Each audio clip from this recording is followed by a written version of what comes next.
นี่คือภาพบรรยากาศธรรมชาติสวยงามน้ำตกสวยงามอยู่บริเวณหลังวัดคูเบียนอยู่บ้านนาอ่างตำบลนาตาลได้นี่คือเป็นภาพวิวสวยงามธรรมชาติสร้างมาได้นี่เป็นน้ำตกสวยงามได้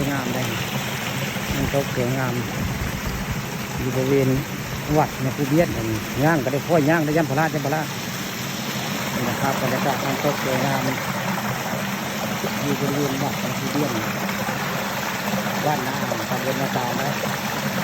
มีกล้วยหินน้ำตกหินนะน้ำตกสวยงาม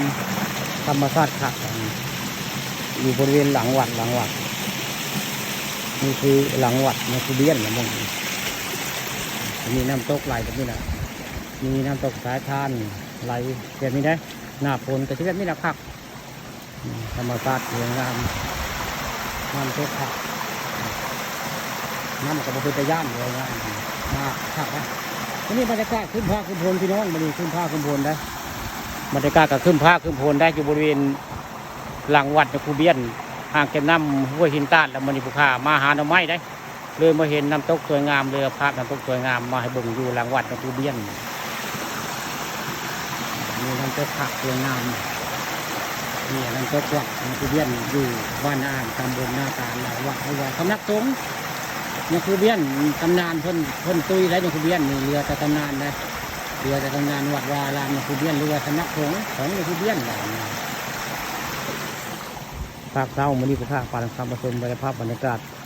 ทิวทัศน์ธรรมชาติสร้างมาเนาะห้วยหินพี่น้องห้วยหินน้ำตกหิน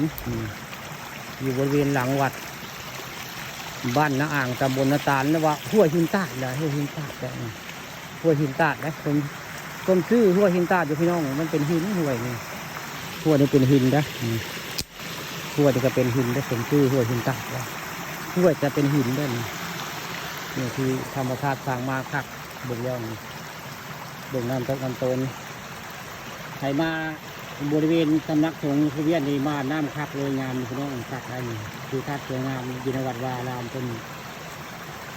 ภาพห้วยน้ำตกคักลานหินงาม